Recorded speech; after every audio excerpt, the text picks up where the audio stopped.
Committee will be come to order.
Committee will be in order.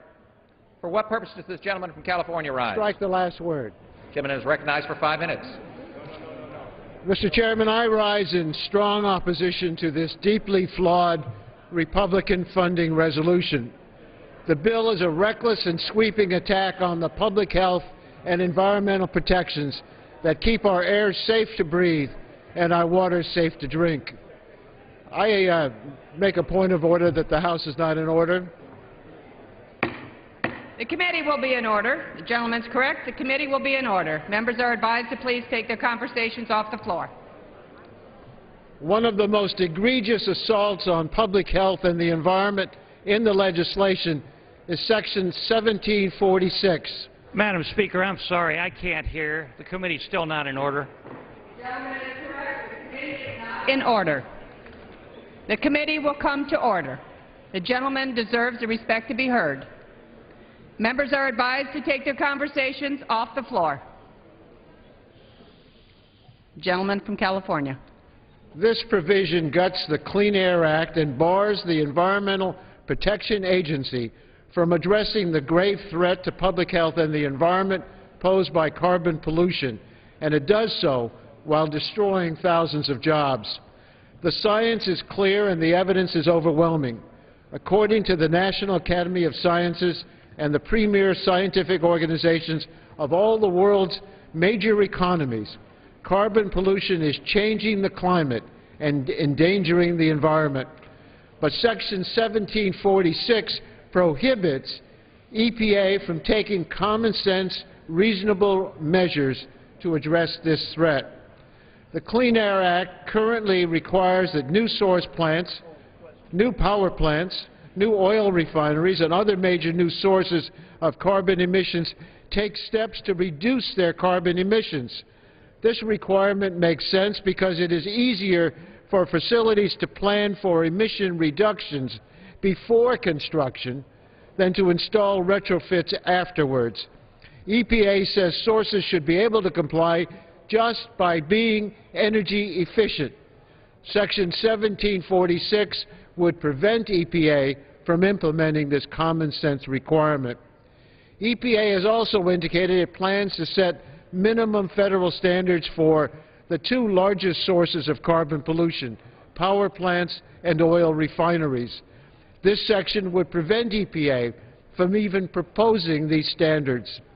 Instead of gutting the Clean Air Act, the top priority for this Congress should be getting Americans back to work. But Section 1746 does exactly the opposite. It imposes a de facto construction ban on many areas of the country. The Clean Air Act requires the largest new or expanding facilities to obtain carbon pollution permits before they begin construction. The Republican bill doesn't change this legal requirement to have a permit, but it does prevent EPA from actually issuing the needed permits. This affects every jurisdiction where EPA issues permits. This construction ban would apply to all or parts of the 13 states, including my own state of California. It would block dozens of major projects, including power plants, refineries, cement kilns, and large manufacturing plants. The result would be the loss of thousands of construction jobs and permanent jobs at these facilities. Members have different views about how to reduce carbon pollution, but we should all agree that a multi-state construction ban is a terrible idea. The Republican bill has other damaging impacts. The bill blocks requirements to reduce carbon pollution emissions that Congress established in the 1990 Clean Air Act amendments and expanded a few years ago. The bill even blocks successful voluntary programs that partner with industry like Energy Star, and it blocks the renewable fuel standard that Congress established 4 years ago, which aims to reduce our dependence on foreign oil. This is a sweeping, reckless, and irresponsible bill. I urge all my colleagues to oppose it. Yield back the balance of my time. Gentleman yields back. For what purpose does the gentlelady from Missouri, a member of the committee, rise? I move to strike the last word to enter into colloquy with Mr. Denham of California. Gentlelady is recognized for 5 minutes. Yield to Mr. Denham. Madam Chairman, I'd like to have a colloquy regarding the need to save taxpayer money by selling unneeded federal properties. Gentleman is recognized. Madam Chairman, I originally planned on offering an amendment to cut the General Services Administration's budget to force it to sell unneeded federal properties. My purpose was to get GSA's attention and compel it to stop wasting billions of dollars on federal buildings we no longer need or barely use. However, through this colloquy, I hope our committees can make a commitment to work together and accomplish this same goal. Just last week, I held my subcommittee's first hearing in a freezing cold, vacant federal building on Pennsylvania Avenue. The building sits on one of the most famous streets in America, within walking distance of the U.S. Capitol and the White House. Yet it's been empty for over a decade and loses over $6 million in taxpayer money each year. I'm sad to say there are buildings like this across the entire nation. According to GAO, federal agencies reported over 45,000 underutilized buildings that cost $1.66 billion annually to operate and maintain. At GSA's current rate of disposal, it will take over 800 years to get rid of excess and surplus properties. Our nation is facing financial distress, and this wasteful spending must stop. GSA needs to get serious about selling wasteful properties. To date, GSA has failed to provide my office with detailed information about the federal government's inventory of properties. Congress needs these lists of properties so we can hold GSA's feet to the fire, sell wasteful properties, and save taxpayer money. Madam Chairman, I would greatly appreciate your commitment to work with our committee on the following items: to compel GSA to provide detailed property lists of unneeded or money-losing properties to our committees, as well as an inclusive list of the entire asset inventory under its jurisdiction. Second, to compel GSA to greatly increase the number of properties it sells or redevelops. And third, to work with the Transportation Infrastructure Committee on a legislative initiative to consolidate federal employees into fewer federal buildings. Thank you. Let me thank Chairman Denham for calling attention to these important issues and for offering to work with our subcommittee on your 3 initiatives. The Appropriations Committee shares your deep concerns about the number of wasteful properties in the government inventory, and I commit to working with you on the 3 items you mentioned, and so that we can together save taxpayer money. Yield back. Yields back. Clerk will read. Page 263, line 10, Title 7, Interior, Environment, and Related Agencies.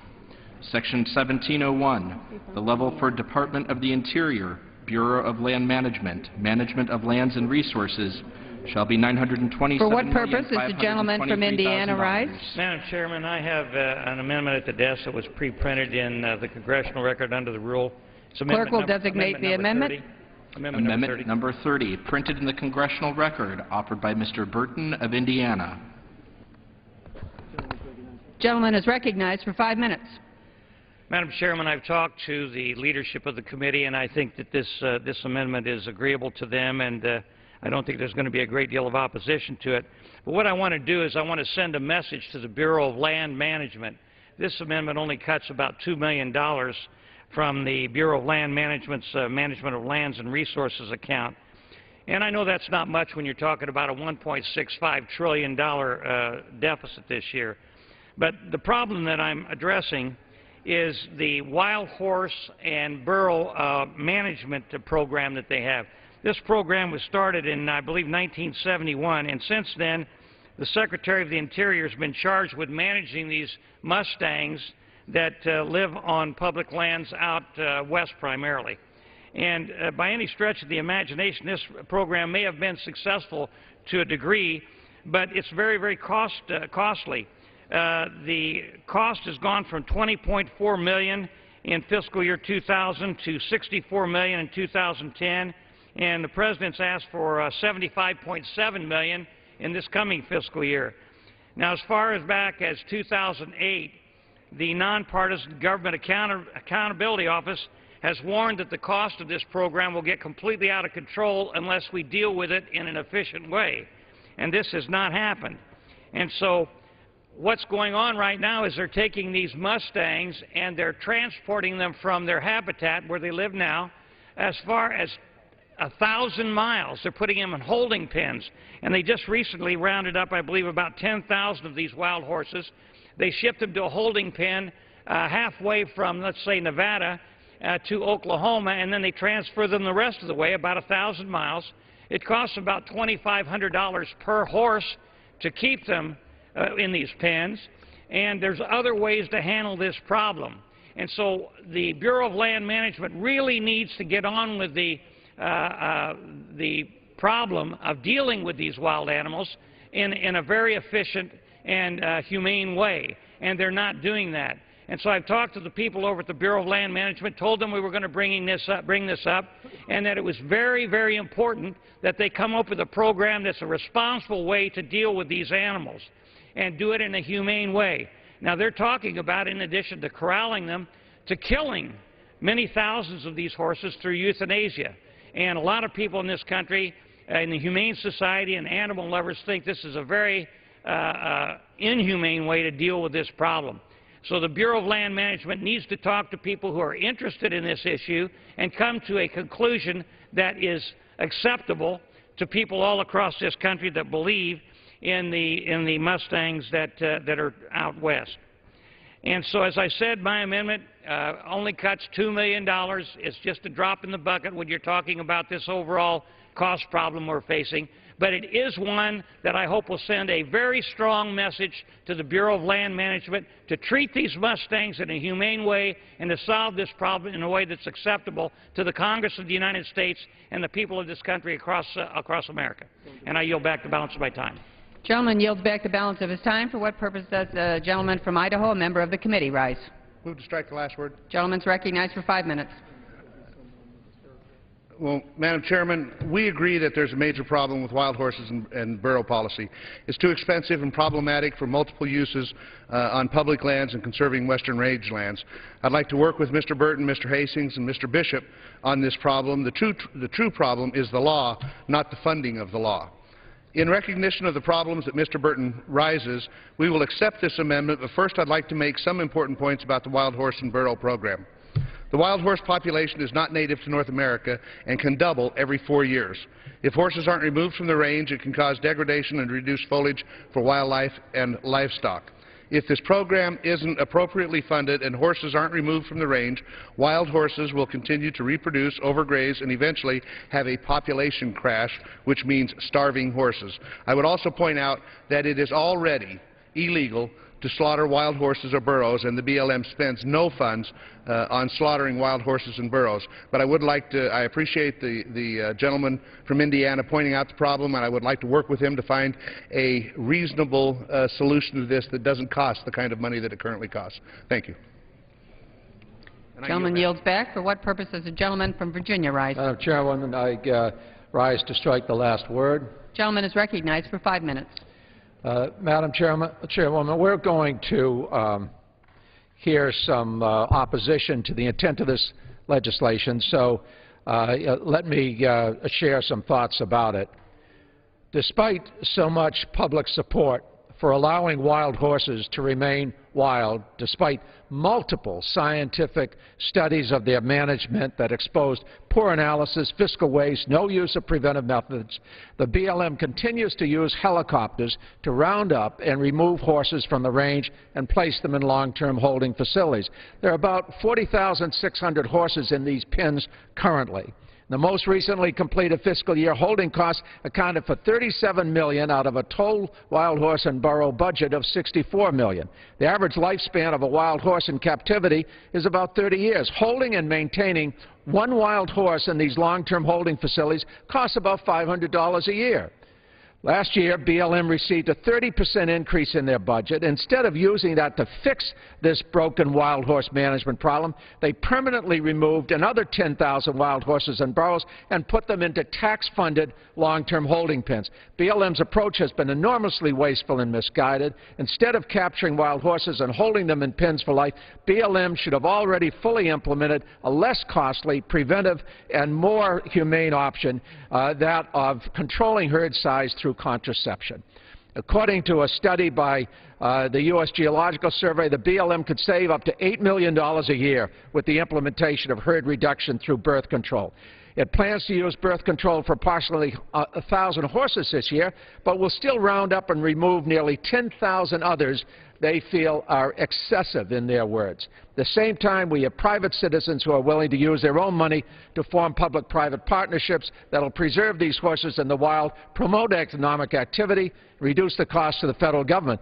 Instead of embracing these opportunities, such as Ms. Pickens's generous plan, BLM has relied on procedural arguments to block such initiatives and maintain the status quo. That's why this amendment is important. As we expanded into the West 2 centuries ago, we found millions of wild horses thriving on the American prairies and high deserts. They became part of our American heritage, helping us reach the West and developing and thriving as a nation. They've been our companions and our inspiration, but we've already destroyed too many of them. The small herds who still run free symbolize our growth as a great nation. That's why Congress declared them protected in 1971. We said that they are entitled to the greatest protection possible as they were fast disappearing from the American landscape. But rather than maintaining them in their natural state and allowing them to be free, we've captured them, often causing harm and even death, and we've contained them in these long-term holding facilities. We have millions of wild horses at one time, now reduced to only 3 than we have on the range. The fact is, and I'll wind this up, it's time for the Bureau of Land Management to wake up, take this issue seriously, work with all the stakeholders to fix an unsustainable situation. Mr. Burton's amendment is intended to make this point abundantly clear to the Bureau of Land Management, and that's why we accept this amendment. Thank you, Madam Chairwoman. Gentleman yields back. For what purpose does the gentlelady from Wyoming, a member of the committee, rise? To move to strike the last word, Madam Chairman. Gentlelady is recognized for 5 minutes. I rise to correct some of the statements that were just made. In my home state of Wyoming, we have more than 30,000 wild horses in my state alone. The wild horses have no natural predators, and I have ridden BLM wild horses.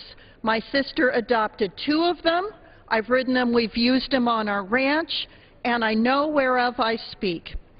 Wild horses overgrazing our fragile ecosystems in the West on lands that were not conducive to the type of grazing that occurs when a hoofed animal that does not have a split hoof is grazing, causes the soil to be tamped down. Horses are a solid-hoofed animal. When they run, they tamp the soil. When we have our sparse rains, it runs off, thereby causing soil erosion and causing difficult grazing situations.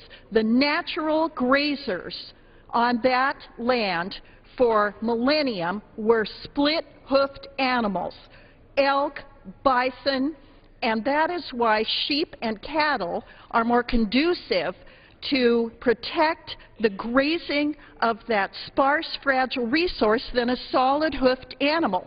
When you put too many solid-hoofed animals tamping down that fragile grass with a very shallow reservoir of topsoil, you cause overgrazing, and you are loving horses in a way that causes the fragile grass ecosystems of the western states to death.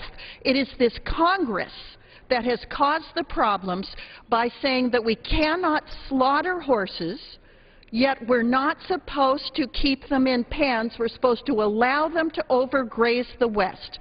When the gentle people east of the Mississippi will take these excess horses into their backyards, I will support this amendment. Until then, I oppose efforts by those well-meaning people who measure animal unit months by the acre, and we measure acres by the animal unit month. I yield back.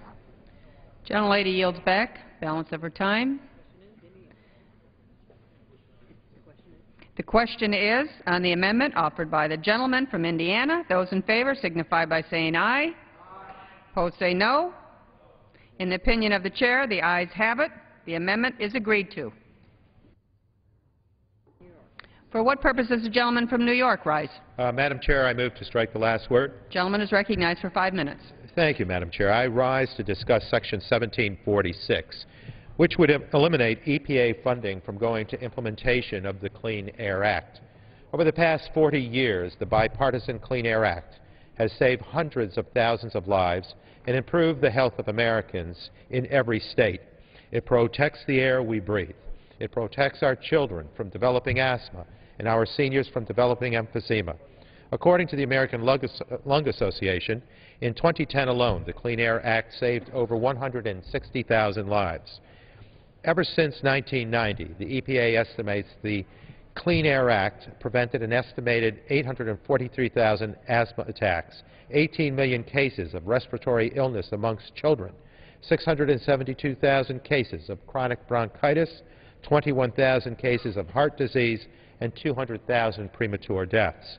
And yet, in the irresponsible Republican spending bill, there is an attempt to eliminate all funding from the implementation of the Clean Air Act. It is clear that the Republican majority is doing all it can to stop EPA from carrying out its mission of protecting public health and protecting our environment. Many will claim that the EPA is moving at a faster pace than any other administration in history. However, the EPA has proposed fewer Clean Air Act rules under President Obama over the past 21 months than in the first 2 years of either President Bush or President Clinton. That is why in December of 2010, 280 groups, including the American Heart Association, the American Lung Association, the American Public Health Association, and others, sent a letter urging the Congress to reject any measure that would block or delay the United States Environmental Protection Agency from doing its job to protect all Americans from life-threatening air pollution. The irresponsible Republican spending bill is not the place to legislate these types of changes. These policy changes should not be made during this sort of process. The Clean Air Act is promoting innovation and breaking American oil dependence, but Republicans would give big polluters a loophole to roll back our clean energy progress and continue our addiction to foreign oil. The Clean Air Act is good for our economy. Many studies have shown the Clean Air Act's economic benefits to far exceed any costs associated with the law, but by as much as a 40-to-1 ratio. As President Obama so eloquently spoke of during his State of the Union address, we must out-innovate, out-educate, and out-build our global competitors and win the future. Rolling back a law that protects the air our children breathe to allow oil companies, companies that are already reaping record profits, the ability to spew chemicals, smog, soot, and pollution into the air just to please a lobbyist or a big oil corporation is irresponsible and extreme. The Clean Air Act has been on the books for decades, with positive results for our economy, our environment, and our businesses. Rolling back these protections will only hurt our most vulnerable. We simply cannot afford to go backward. With that, I thank you, Madam Chair, and I yield back. Gentleman yields back the balance of his time. Does the gentleman from rise?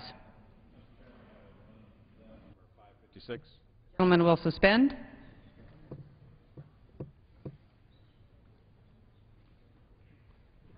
The clerk will read.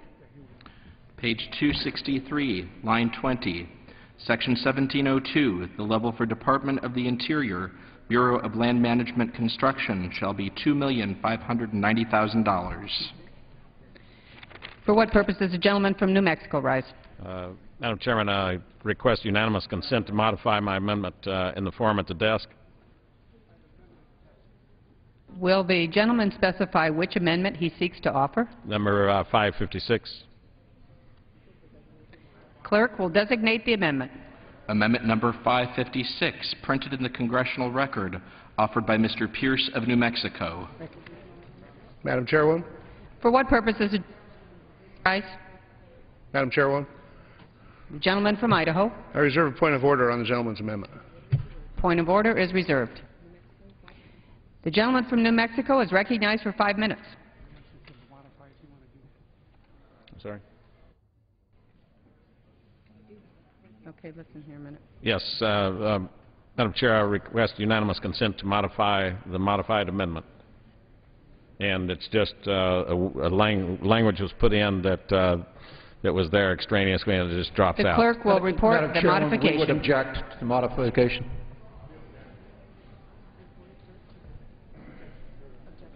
Objection is heard. The gentleman from New Mexico. Madam Chair, whenever a family is running behind on its obligations, the family begins to stop its investments, its purchases. Madam Chair, I would draw the attention of our body to the chart in front of me. We're spending $3.5 trillion a year, and we bring in $2.2 trillion a year. That means that we have $1.3 trillion a year in deficit that goes into our debt barrel.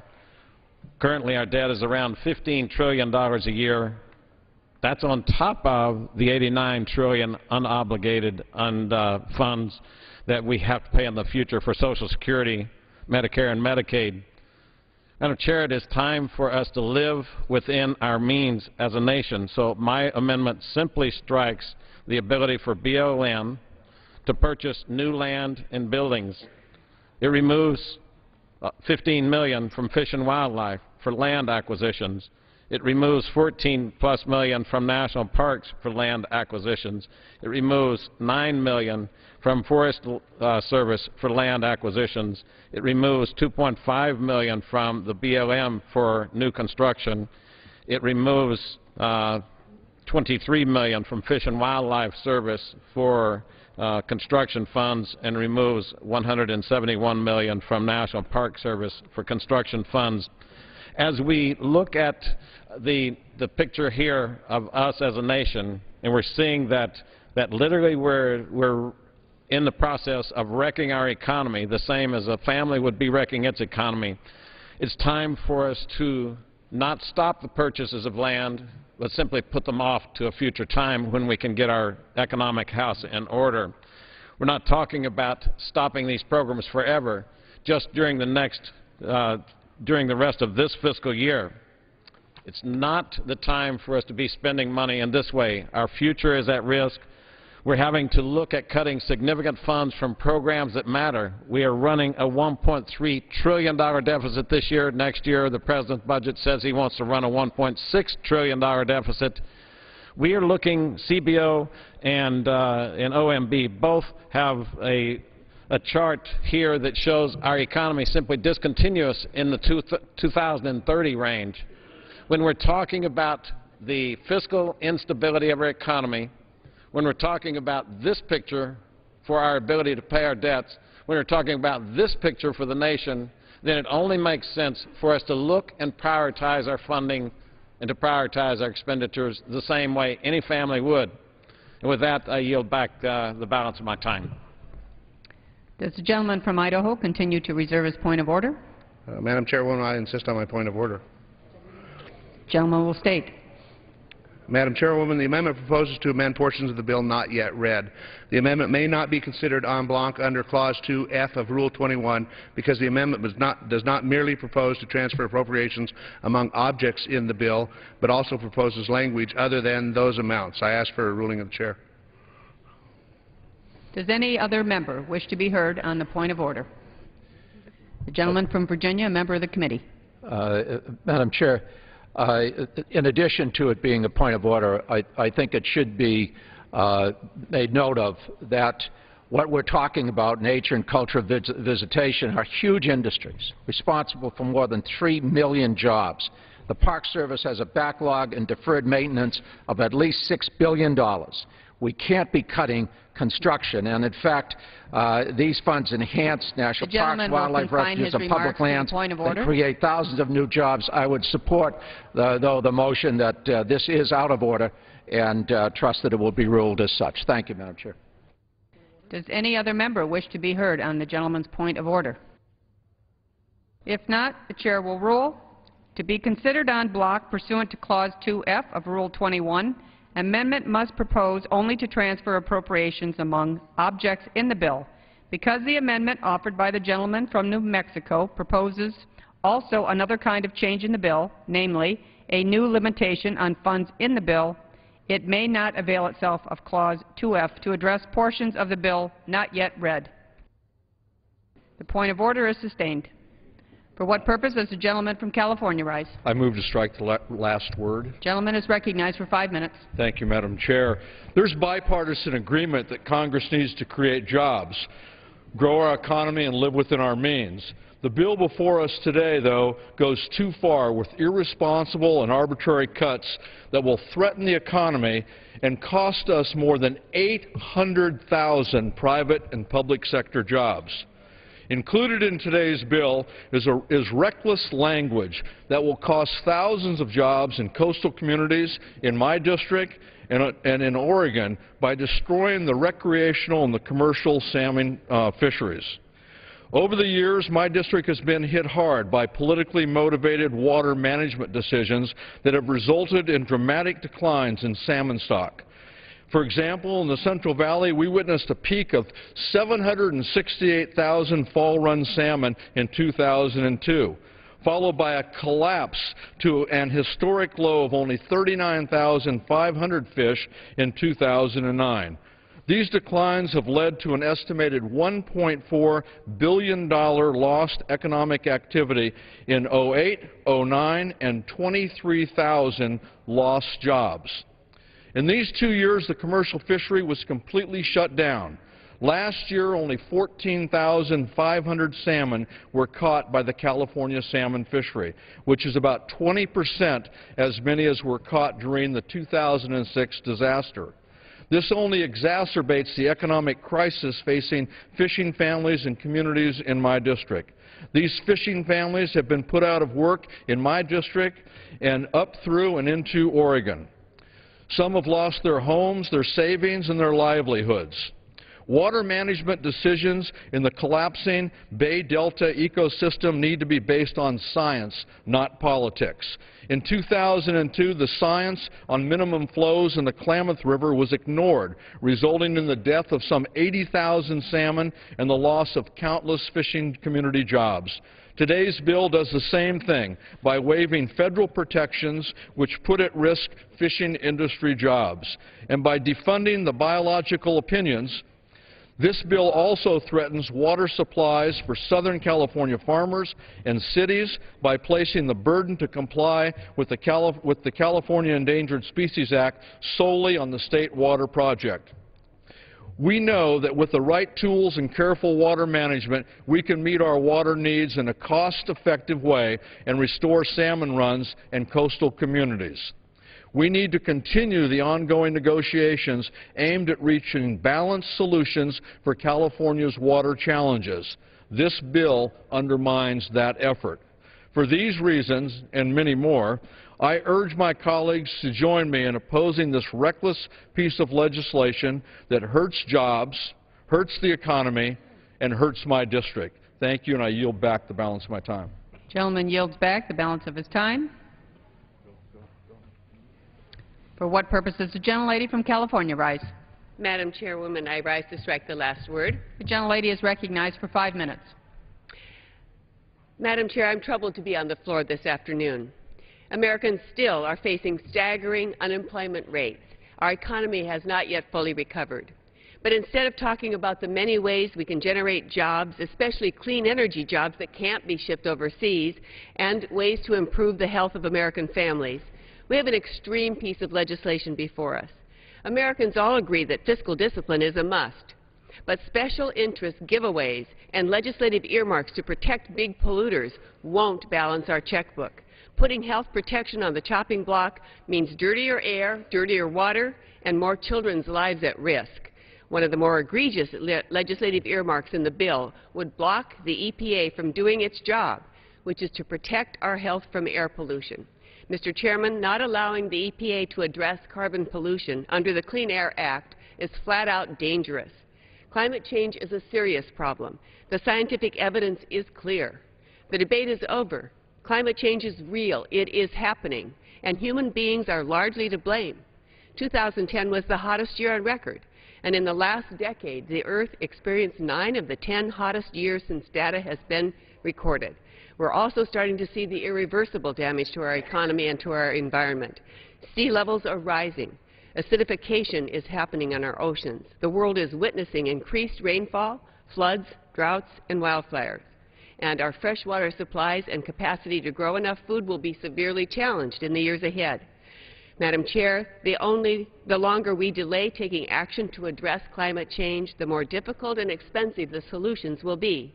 That is why the EPA is taking a cautious, flexible, and balanced approach to addressing carbon pollution.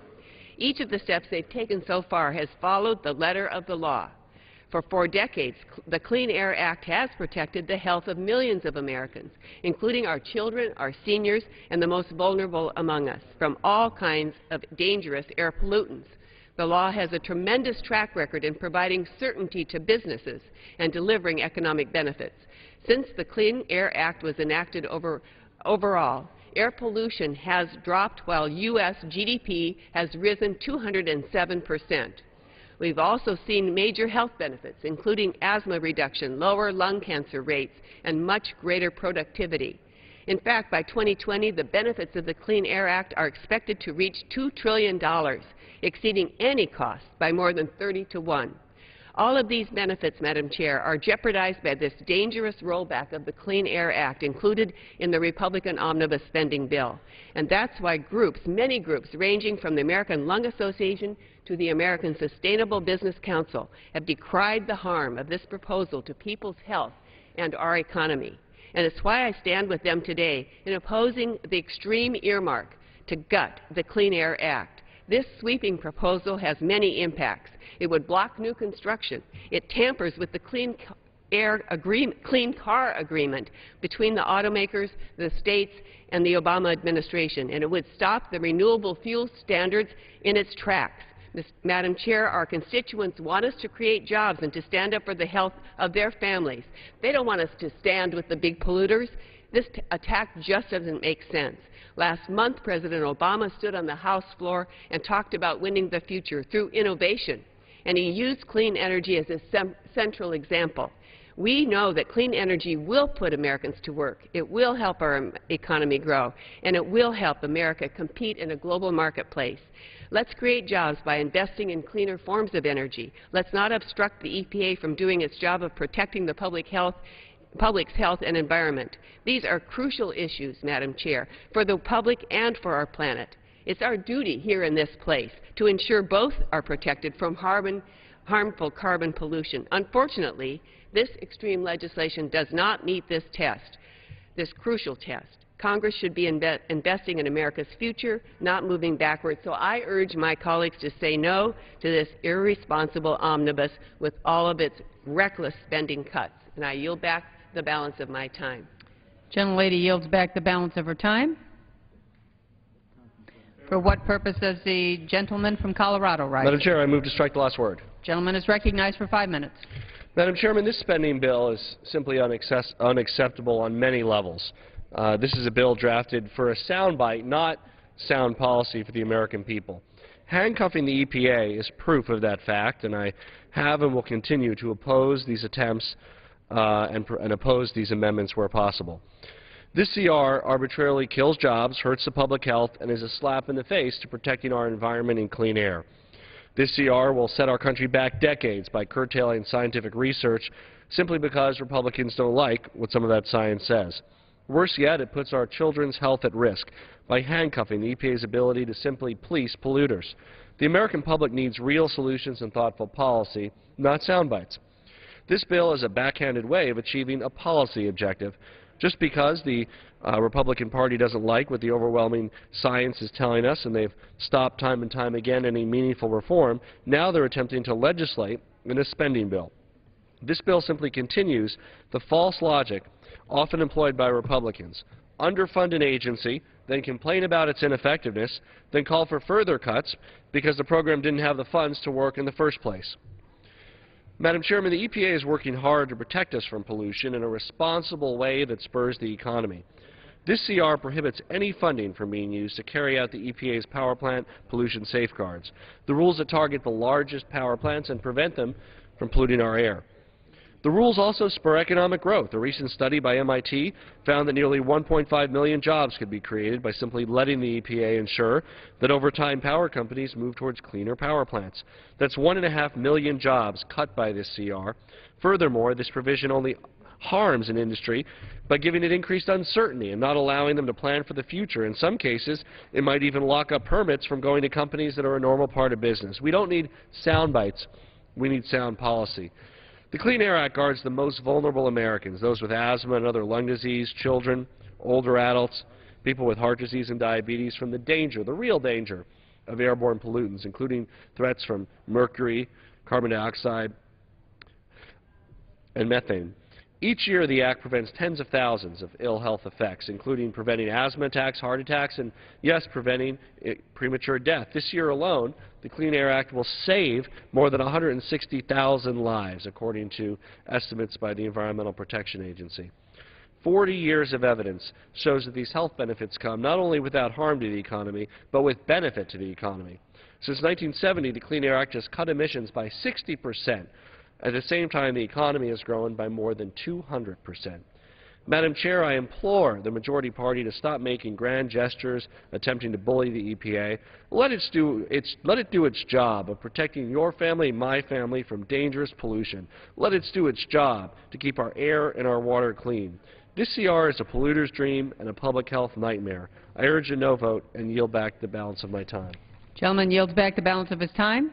For what purpose does the gentleman? California right. Strike the last word. Gentleman's recognized for 5 minutes. Thank you, Madam Chair. Madam Chair, we all recognize the need for us to reduce the deficit and to curtail unreasonable spending.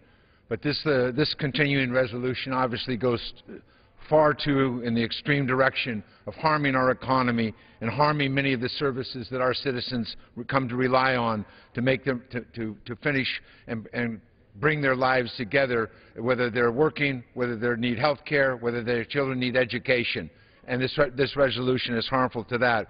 But I want to speak for the moment on Section 1475, which is a rider that is added to this legislation that will harm the California economy, harm our ability to plan into the future for the use of water. We have a water system in California that's dramatically oversubscribed, and we're in a process now of bringing that together to make sure that we can meet the future economic needs of our state and also the needs of the various sectors of that economy, whether they be the fishing sector, they be the energy-producing sector, the farming sector, or the settlement of our cities. But with this rider first of all throws out 18 years of litigation that successfully brought to the end a long conflict on the San Joaquin River to provide for that settlement, a settlement that is agreed to by almost everyone. But more importantly, for the sake of the long-term water using, this amendment defunds the biological opinions that are going forward, that are the cornerstone to provide for the final elements of the plan to provide California and the apportionment of that water for the protection of the fisheries and the economies in Northern California, for the protection and the water supplies of the Central Valley's economy, and the needs of the great urban areas of Southern California. that planning must be completed. This is as close as we've come after decades and decades of water wars in the state of California. We finally have the opportunity now to bring the various parties together from all geographic regions, from all sectors of the economy, and plan the future of our state so that we will have the water that is necessary to secure our economy, to secure our families, to secure our agricultural areas of the state, and to provide for the great ecology of the state of California. We've gone through some disasters, if you will, because of the droughts, because of water cycles. And as my colleague from further north in the state, Mike Thompson, laid out to us, we saw thousands of jobs lost, the fisheries decimated because of political water decisions that were made over the last several years that decimated the salmon run, not only affecting just the San Francisco Bay Delta, but affecting the coastal regions of our state and the coastal regions of Oregon and Washington. These are important fisheries. It's an important part of our economy. It's a renewable part of our economy if we take care of it.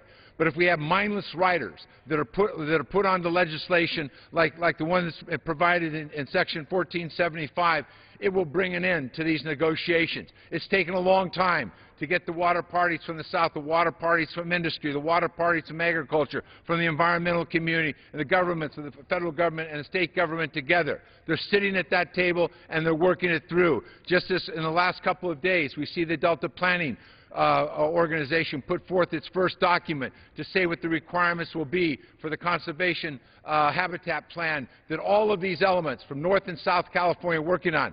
This amendment simply kicks that negotiating table over. It drives the parties away from the negotiations, and California goes back into water uncertainty, economic uncertainty, ecological uncertainty that our state cannot continue to have if we're going to grow our economy, if we're going to come out of this recession. So I would hope that on passage the members would vote against this continuing resolution, understanding the kind of damage that these kinds of riders that were inserted in the middle of the night on behalf of a few special interests that have the opportunity to really destroy bipartisan geographical negotiations that are the most promising in the last 40 years in the history of our state. It's the opposition from so many of the water users across the state, no matter where they reside, to this rider is well known to the fishing community, to many parts of our economy in the San Joaquin, Sacramento Bay Delta, and to the future of our ability to get a handle on these water issues that have plagued us for so many years in California. And I would hope that we would reject this provision of this legislation. Thank you very much. Gentleman yields back. For what purpose does the gentlelady from California rise? Madam Chair, I move to strike the last word. Gentlelady is recognized for 5 minutes. Madam Chair, we all believe in economic growth and job creation and environmental stability, but this continuing resolution goes in the wrong direction and affects my state and district adversely. Madam Chair, water in California is never a dull subject. As we try to repair the Delta and prepare our water system for the generations to come, it is imperative that we make progress and not take steps backward. That means achieving a healthy Delta and finding a way for water users throughout California to receive their water without harming the Delta. The amendments to the continuing resolution that defund and cut funding from the San Joaquin River Restoration, the Central Valley Project Restoration Fund, and the implementation of the biological opinion of the Delta smelt and salmon are steps backwards. The balance that we have been trying to achieve in California is a negotiation that must not be thrown off balance. Decades of work toward a more certain future in California water is only attainable when everyone works toward a solution rather than throw up roadblocks that cost us precious time. That work started during the Bush administration and continues to this day. I urge you to oppose the language in the continuing resolution and allow the work by key stakeholders in California to continue. Madam Chair, I yield back the balance of my time. Gentlelady yields back the balance of her time. For what purpose does the gentleman from Kentucky rise? Move to strike the last word. Gentleman's recognized for 5 minutes. Madam Chair, I rise today to oppose Section 1746 of H.R. 1 and to urge defeat of this bill. In my hometown of Louisville, Kentucky, and in communities all across the United States, a provision of H.R. 1, Section 1746, will effectively ban new construction on power plants, refineries, and manufacturing facilities. By freezing the Environmental Protection Agency's ability to issue emission-based construction permits, H.R. 1 would halt dozens of ongoing projects in communities like Louisville. Under this provision, thousands of jobs in construction, contracting, and manufacturing could be lost. In Louisville alone, plans to improve Ford's Kentucky truck plant could be derailed, jeopardizing the jobs of thousands of hardworking Kentuckians. I know what you're thinking. What I'm saying can't be possibly true, but it is. You're thinking this must be an unintended consequence of Section 1746, or perhaps an error in drafting, but it's not. Apparently, this is exactly what the Republicans on the Appropriations Committee intended to do. They will let nothing stand in the way of their feverish rush to handcuff the EPA, not even American jobs.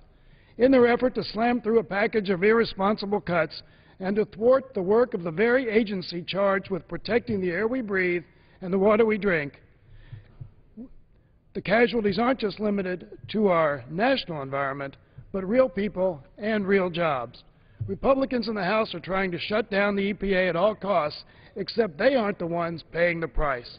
I therefore urge my colleagues to oppose H.R. 1. It is reckless, it is irresponsible, and it is politics at their very worst. I yield back. Gentleman yields back the balance of his time. For what purpose does the gentleman from New York, a member of the committee, rise? Gentleman is recognized for 5 minutes. Madam Chair, the draconian cuts to EPA funding will negatively impact my congressional district, which has one of the highest rates of asthma in the nation. For many years, I have worked closely and been dependent on EPA's collaboration to address the impact that poor air quality has had on residents of my district. The funding limitations that stops the EPA from limiting greenhouse gases will negatively impact air quality, not only in my congressional district, but throughout the nation. This would also cause the cancellation of numerous projects, which would eliminate thousands of jobs.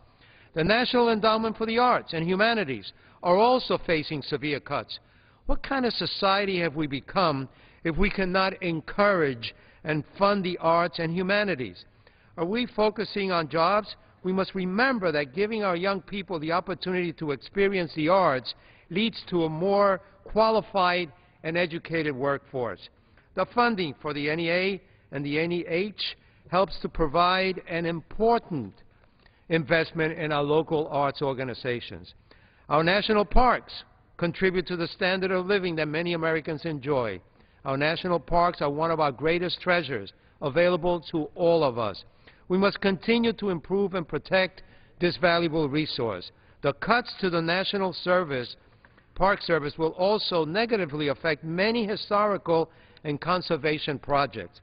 With cuts to the Drinking Water Fund, we will be eliminating communities' ability to provide clean and safe drinking water to their residents, who we, as elected officials, are stewards of. Now, I know that we continue over the last 24 and over the next 24 hours to discuss these very serious cuts. All I would hope is that as we go forward and we deal with cuts that many of us agree have to be made, that we pay special attention to the future of our country. One thing is to simply say cuts, reduce the deficit. The other thing is to say, what are we going to do to parks? What are we going to do to drinking water? What are we going to do to the air we breathe? What are we going to do to all the good things we've done over the last 30, 40, 50 years to make our country even better? As we cut budgets, we must take that into consideration, and I yield back. Gentleman yields back the balance of his time. For what purpose does the gentlelady from Guam rise? Madam Chairman, I move to strike the last word. The gentlelady is recognized for 5 minutes. Thank you, Madam Chairman. I will not be offering my amendment numbered 487 in the congressional record. It would restore funding to the Assistance to Territories account under the U.S. Department of the Interior, Office of Insular Affairs to fiscal year 2008 levels. The 7% reduction in funding offered by the Republican majority would cut necessary assistance to the governments of Guam, the U.S. Virgin Islands, American Samoa, Puerto Rico, and the Commonwealth of the Northern Marianas Islands. The U.S. territories are provided assistance through the Office of Insular Affairs, and the financial assistance provided by the account to be cut has allowed our governments to fund disaster mitigation programs, coral reef conservation initiatives, infrastructure repairs, and environmental preservation. In fact, Madam Chairman, the Constitution under Article 4, Section 3, Clause 2 gives this Congress explicit authority to, and I quote, "The Congress shall have power to dispose and make all needful rules and regulations respecting the territory or other property belonging to the United States," unquote. While this impacts all territories, on Guam in particular, funding from the OIA has been critical to the mitigation invasive species, management of the coral reef conservation programs, technical assistance to modernize and develop our port, which provides direct economic benefit as well as assistance in modernizing our tax collection and our auditing systems. If my colleagues on the other side want to help diverse and develop the economies of the territories, then it is essential that we continue to provide this technical assistance in a targeted fashion, as is done now, to jumpstart that development process. My colleagues from the U.S. territories, Mr. Falamavega, Mr. Perluisi, Ms. Christensen, and Mr. Sablan, all agree that this funding cut is yet another example of the majority's lack of concern for over 4 million residents of the U.S. territories.